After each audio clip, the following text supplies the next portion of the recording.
The floor of the courtroom was cold, polished stone, perfectly clean, except for the man kneeling at its center. He wasn't old, yet his back was bent, trembling hands covering his face as the gavel echoed like gunfire.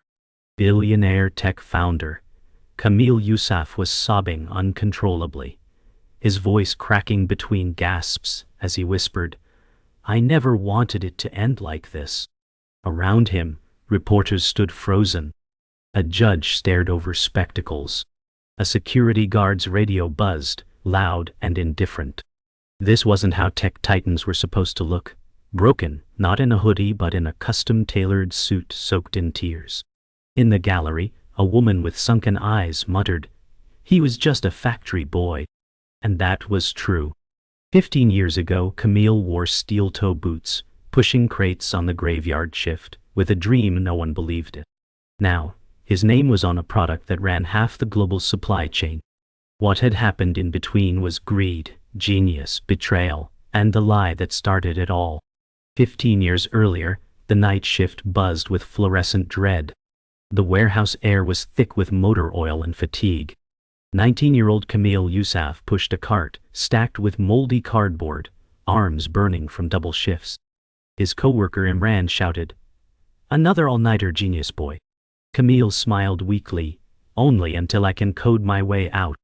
At break, while others smoked by the trash compactor, Kamil huddled near a rusty shelf, tapping on a second-hand laptop balanced on a crate. The screen glowed with JavaScript, a prototype that tracked inventory movements in real time. It was glitchy. It crashed often. But it worked. And nobody cared. Not yet. His steel boots thudded back onto the floor. Another crate to stack. Another shift to survive. But that night, in the stale hum of forklifts, something shifted. Kamil hit compile. And the thing didn't crash. For the first time in weeks, it ran clean. By day, Kamil was a ghost, quiet, forgettable, invisible in his sweat-stained uniform. But at night, he transformed. Code was his rebellion. Each function, a protest. Each loop, a dream. The floor manager mocked him. "You writing poems or running machines?" He'd sneer. Kamil would nod, "Just keeping count, sir." But he wasn't counting crates. He was building a system, his system. Hidden beneath piles of shipment logs and grease-covered manuals was a vision. Live inventory, tracking with predictive AI to reduce waste. Even he didn't know what to call it yet. But it was there. Scribbled on a notepad he kept under his pillow. At 3 a.m. he'd sprint home, sleep 3 hours, and return with bloodshot eyes. Not for the money. For the code. He didn't go to college. Couldn't afford to. But Kamil devoured knowledge like oxygen. Nights off were spent at a broken library terminal, surrounded by discarded chairs and flickering monitors. He'd print pages of open-source documentation and study them under a street lamp near his block. His mother would watch from the balcony, whispering prayers in Urdu. "Allah dega kamyabi," she'd say. Allah will give success. Kamil would nod, lips tight, hiding the exhaustion. By then his code could already flag inventory errors with 70% accuracy. But every step felt like pushing uphill through sludge. One library login away from deletion. One missed shift from being fired. One more crash from giving up. Then came the moment. The first spark. A local distributor's back-end system crashed during peak season, halting deliveries. Kamil, still wearing his factory uniform, overheard the panic at a roadside tea stall. "No ETA. System's dead," said one driver. Kamil leaned in. "What if you tracked crates without their software?" The man laughed. "Kid, who the hell are you?" Kamil handed him a USB drive. "Try this." 3 hours later, that drive saved their schedule. Overnight, Kamil became the guy with a fixed OIE. Not the guy in boots. Word spread quietly.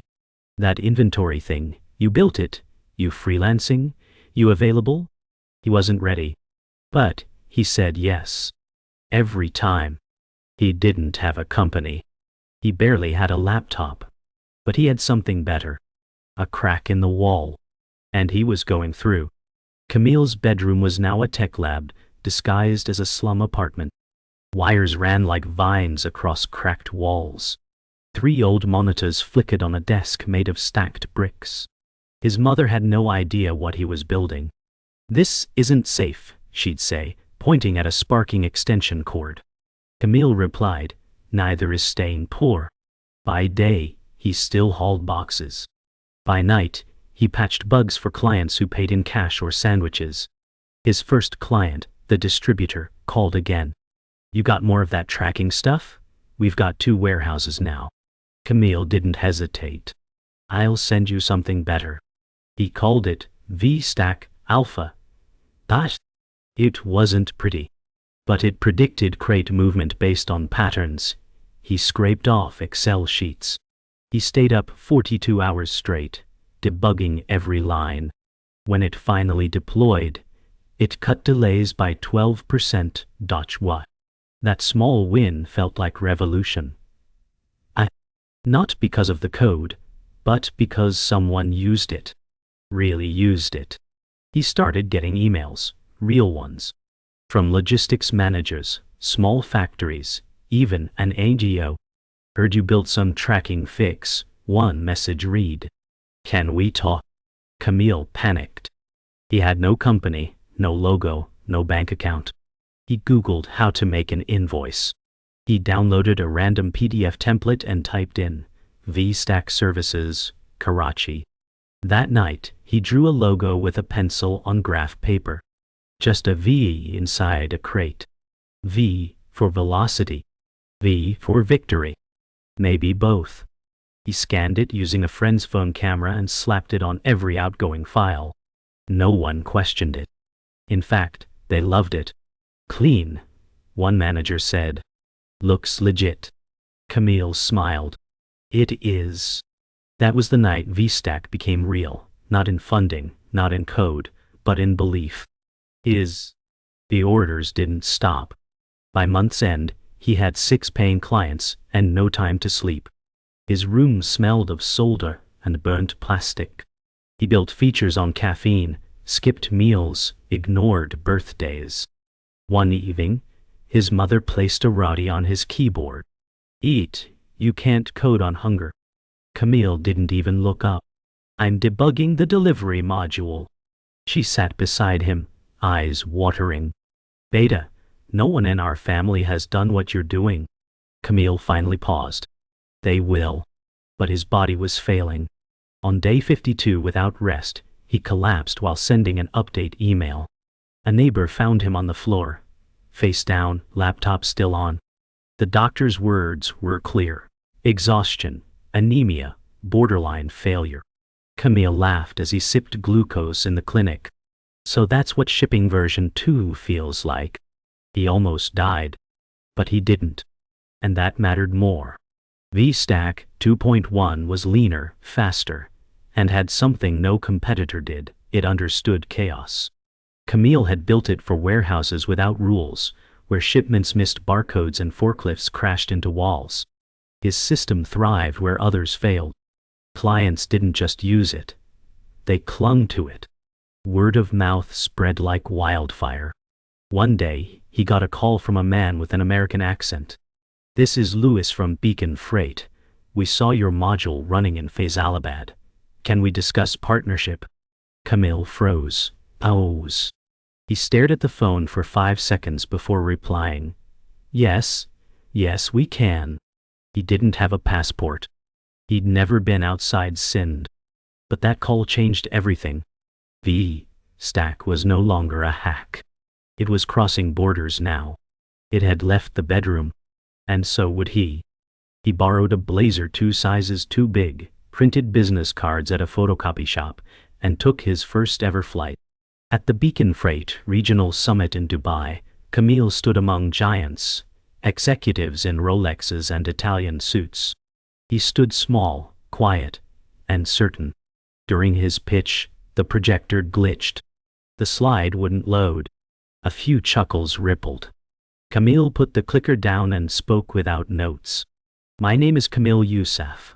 I built V-Stack in a Karachi apartment. It predicts warehouse patterns that other systems miss. Because I used to stack crates myself. I know the chaos. The room fell silent. Louis leaned in, nodding slowly. A week later, they signed a pilot. Camille flew home with a printed contract in his backpack. It smelled of ink, paper, and the beginning of everything. The pilot with Beacon Freight was a success. Not just technically but politically. Warehouse managers praised the interface, drivers said it made their jobs easier, and regional executives liked the numbers. 18% fewer delays. 22% better resource allocation. Camille was invited to their operations HQ in Singapore. He didn't wear a suit this time. He wore confidence. And the same dusty boots from Karachi, polished but still his. In the boardroom, Louis shook his hand and said, "You're not just building software, you're building backbone." That line stuck with Camille. Backbone. Stability. He liked that. "We're expanding into Africa and Southeast Asia," Louis added. "How fast can you scale?" Camille paused. He didn't have a team. Just 2 freelance coders and a cousin who answered emails. But he looked Louis in the eye and said, "Fast enough. If you sign today." Louis smiled. He signed. VStack was officially global. Camille returned home to chaos, but this time it was his own. Orders were flooding in. Emails. Contracts. Mail. API requests. His cousin, Shazib, said, "Bro, we need staff. Real staff." Camille nodded. They rented a small room above a chai shop and hung a plastic banner. VStack Solutions, HQA. 3 desks, 2 laptops, and 1 broken air conditioner. That was the beginning. Shazib hired friends from college, hungry, loyal, brilliant kids who'd code for food. Camille didn't care about degrees. He cared about fire. They worked 12-hour days, eating buns and coding modules. At night, Camille would walk the rooftop, staring at the city and muttering product ideas into a voice recorder. He wasn't chasing success anymore. He was steering it. And he wasn't alone. Then came the real test. A port authority in Mombasa used VStack for a critical shipment tracker, and it failed. Crashed mid-deployment. Cargo was delayed. Fees were incurred. Camille stared at the screen, heart sinking. "We broke them," he whispered. The client was furious. "This is unacceptable. You pitched enterprise-grade reliability." Camille didn't defend. He didn't blame. He apologized. And then he worked. 40 hours straight. Debugging. Rebuilding. He pulled in his entire team. No sleep, no breaks. When the fix went live, it worked perfectly. Delays dropped to 0. The port manager wrote back, "Your hustle is noted. You've earned another chance." That message taught Camille something more valuable than pride. Accountability.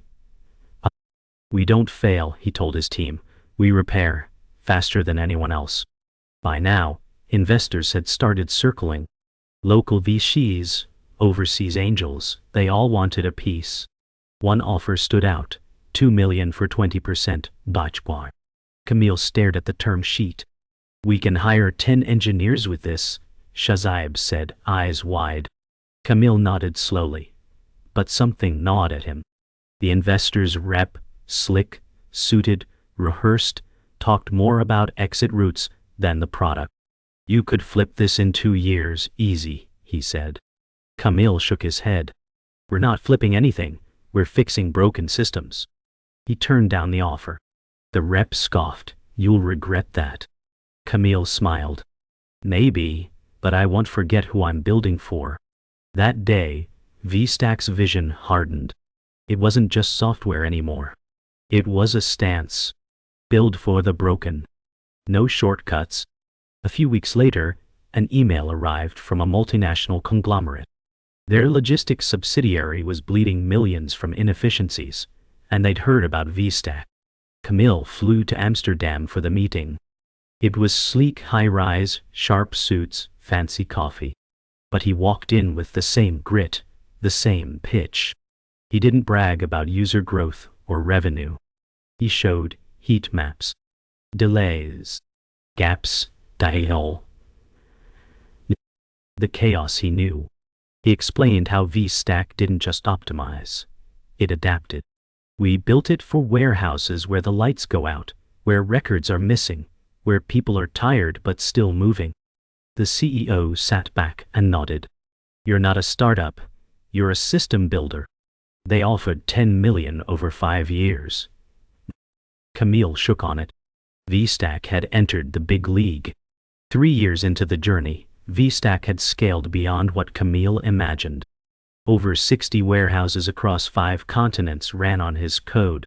But the cost was visible in his eyes. He hadn't taken a day off in 800 days. His mother noticed first. "You don't look like my son anymore," she said quietly over breakfast. He stared into his tea. "I think I forgot how to stop." Shahzaib tried to intervene. "Bro, we're burning out. We need a real coup. Someone who knows how to run this." Camille hesitated. Control was his armor. But the numbers didn't lie. Growth was outpacing management. Bugs were slipping. Clients wanted 24/7 support. Tight. He finally agreed. They hired a Stanford-educated operations expert named Arman Khan. Young, polished, connected. The team celebrated. Camille smiled. But deep down, he felt something shifting. The house he built was about to change. Arman was everything Camille wasn't. Slick, charming, MBA polished. He wore suits in the office. Scheduled meetings with color-coded agendas. The team adapted fast. Deliverables became tighter. Clients received reports with charts and logos. VStack looked professional. Investors who once ignored them now circled back. Arman even proposed opening a US office. "We can't be taken seriously unless we're seen globally," he said. Camille agreed, reluctantly. His voice had grown quieter in meetings. Arman spoke for the brand now. "Let's build a leadership narrative," Arman insisted. "People need a story. They need to see you." Camille nodded again. But it felt like a mask was forming between him and his product. He built it from dust. Now it was becoming glass. Clean. Reflective. Fragile. One night, after a product review call, Camille stayed behind in the office alone. The team had left. Even Arman had packed up. Camille opened the original VStack alpha folder, old code, scratch notes, screenshots of the first dashboard. He stared at a line of handwritten logic on a JPG. Predictive stack logical, cycle delay, whole previous inventory delta.dat. It was wrong. But it had worked. His chest tightened. He remembered the rust of the warehouse. The hunger. The stubbornness. Now it was SaaS dashboards and client onboarding funnels. Had he drifted too far? A notification pinged. Arman had posted a press release without his review. VStack appoints Arman Khan as acting CEO during global expansion. Camille stared at the screen. Cold. Dead. Still. Silent. The mask was no longer forming. It had already been worn. The board meeting was polite. Too polite. Arman led the conversation while Camille sat in silence. "We need structured leadership," Arman said, glancing briefly at him. The chairman nodded. "Camille, you're a visionary, but this company is a rocket now. It needs pilots." Camille looked around. No one met his eyes. "So what am I?" he asked quietly. The room paused. Then the chairman said, "You as a soul, Camille. We're just giving it a spine." It was a beautiful lie.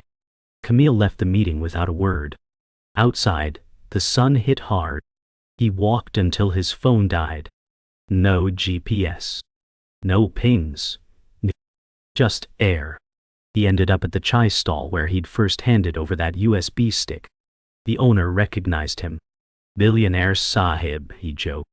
Camille smiled faintly. Just a factory boy with a server problem. He returned home that night and shut everything off. Laptop, phone, router. He sat with his mother on the rooftop, under a rare quiet sky. They took it, Amma, he said. She looked at him calmly. Did you give it? He was silent. No, he finally said. But I let them. She nodded, placing a hand on his head. Then take it back. Not the company. The truth. The story. The reason. The next morning Camille wrote a blog post. No PRE. No headlines. Just words. Raw, direct, human. I built VStack in a room with no AC, on borrowed Wi-Fi, because I believe that warehouses deserve better. Not because I wanted a title. The post went viral. Developers reposted. Clients reached out. Journalists called. Armand called. You want your seat back? Camille responded. No, I want my name back. And from that moment he wasn't chasing the brand. Brand was chasing him. After the blog post went viral, Camille stopped hiding. He began doing interviews, not with suits, but in his own voice. I'm not a CEO, he said in one. I'm a builder. There's a difference. Developers around the world connected with him. Open source contributors offered help. Dying. A volunteer from Brazil optimized VStack's latency by 30%. A warehouse supervisor from Nigeria recorded a thank you video. Your system saved us from shutting down. It was no longer about code. It was community. Camille rebuilt the tech stack in public view.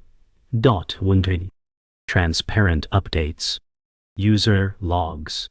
Failures and patches, everything documented. The movement had a name now. Logi Justice. A philosophy, logistics made fair. Equal. Camille wasn't just building a product anymore. He was building a revolution. And for the first time in months, he was smiling again. VStack was still profitable. But now, it had a soul again. Clients asked to join open dev calls. A factory in Dhaka offered to beta test every update.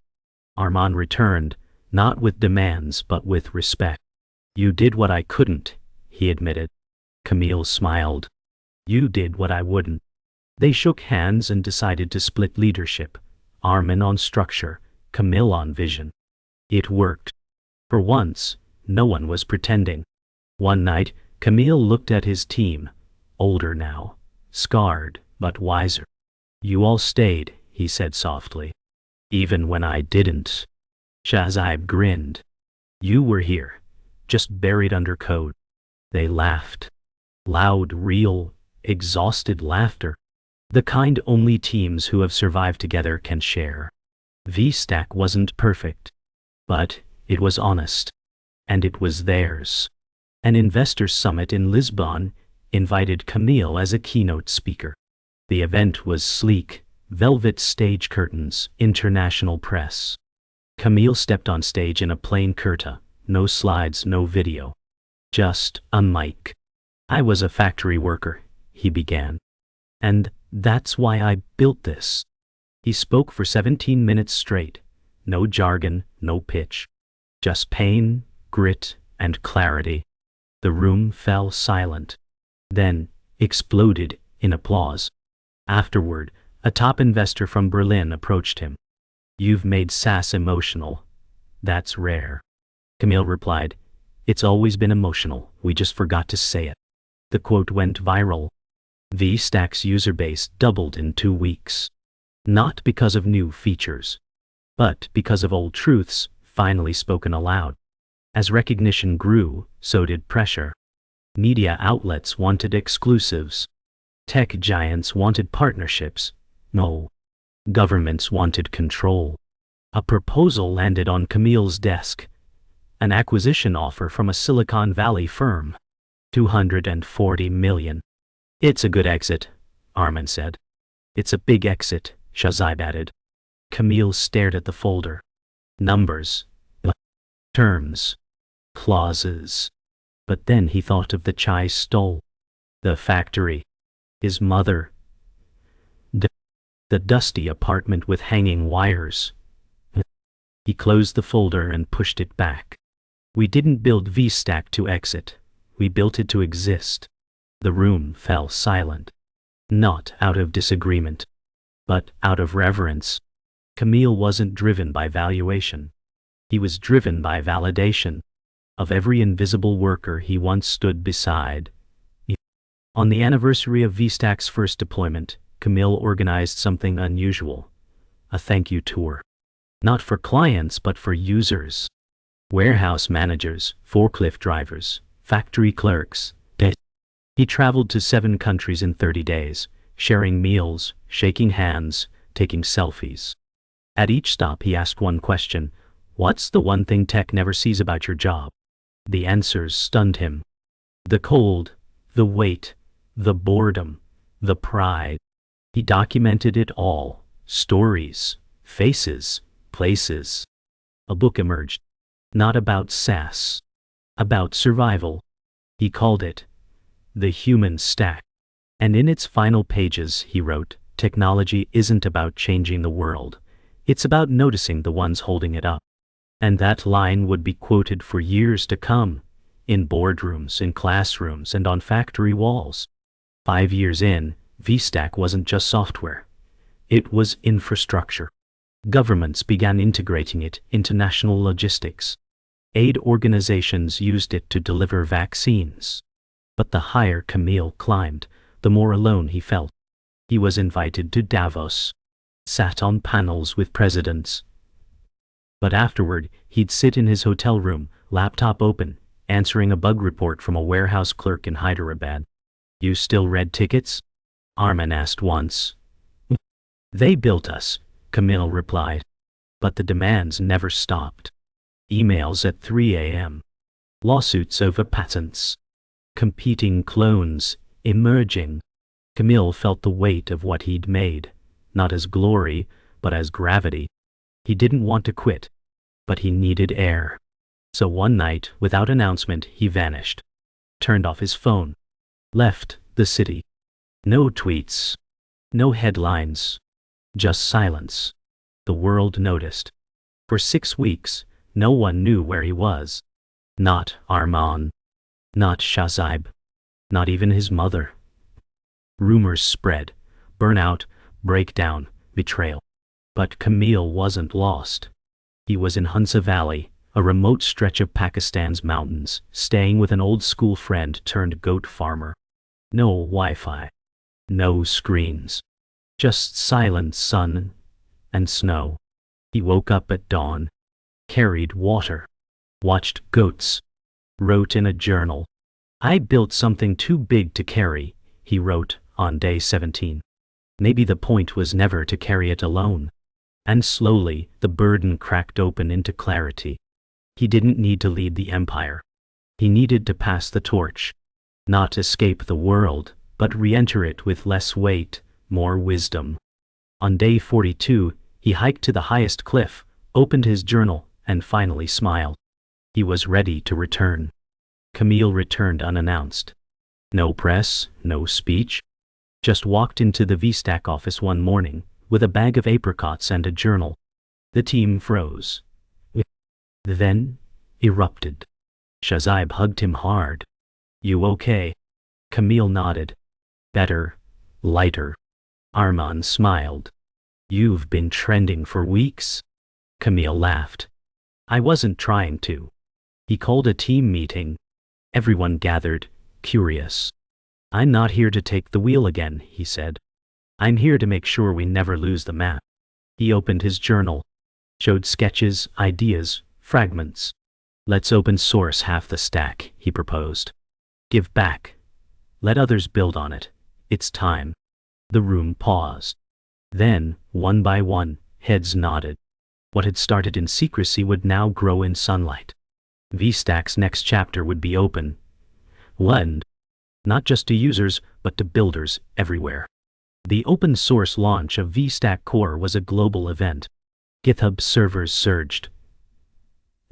Contributors from Nairobi to São Paulo began submitting pull requests. Camille hosted weekly community streams, answering questions with humility and humor. Universities adopted it for logistics curriculums. A small town in Ukraine used it to reroute supplies during a power crisis. And When asked why he opened it, Camille said, "Because logistics is how the world breathes. It should never be gated." Investors worried. Analysts warned of IP risk. But users celebrated.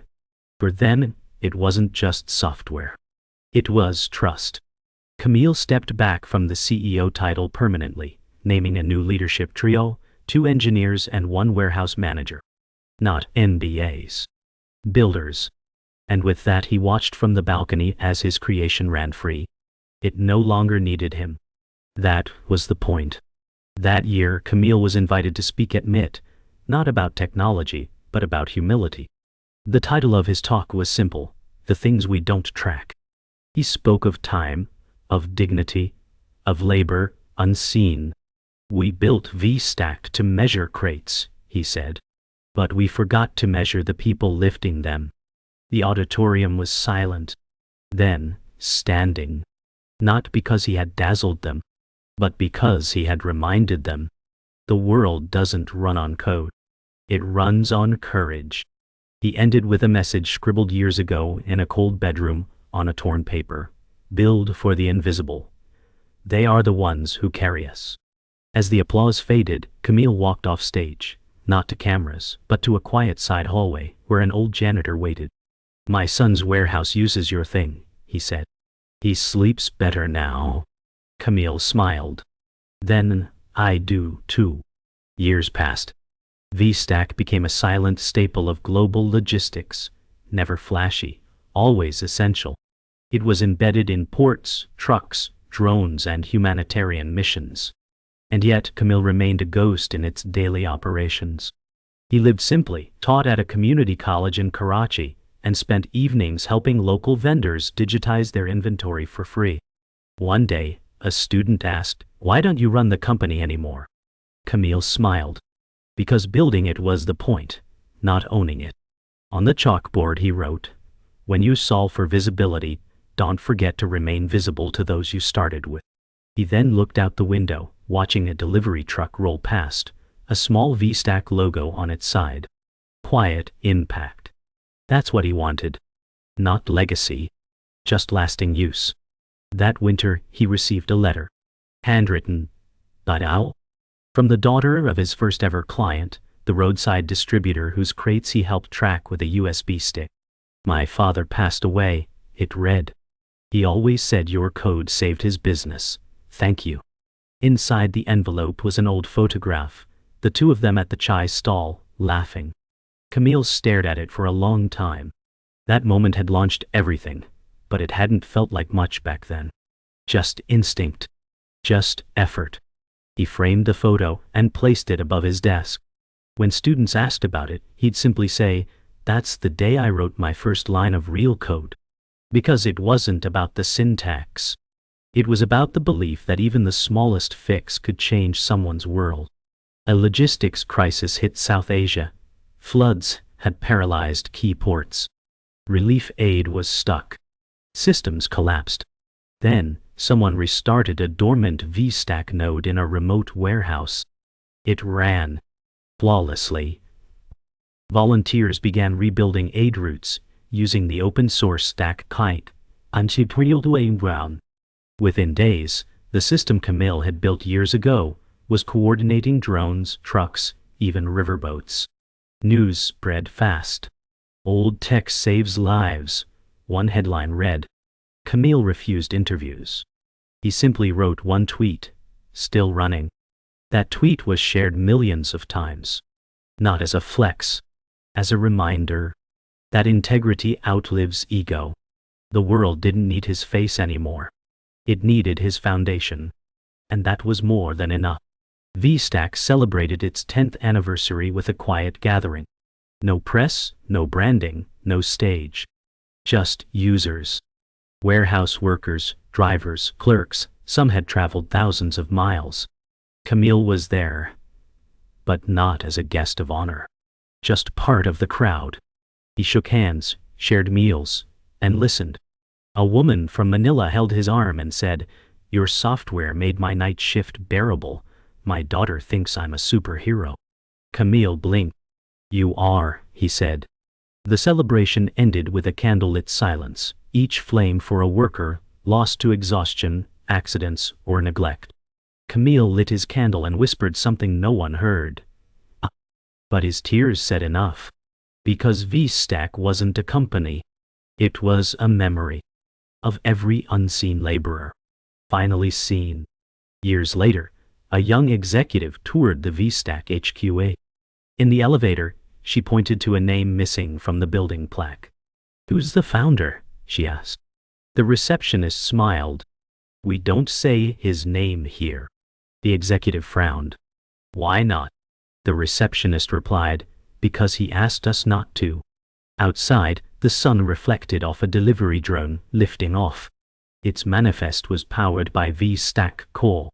Its route optimized by open code. And somewhere far from the city, an old man in a cotton kurta sat beneath a tree, reading quietly. A child ran past, chasing a crate on wheels. The man looked up, smiled faintly, and returned to his book. He didn't need the spotlight. His name lived in the lines of code, in the lift of every crate, in the breath of every shift that ran smoother because of him. And that's why his name is never spoken in the building, even though he owns it.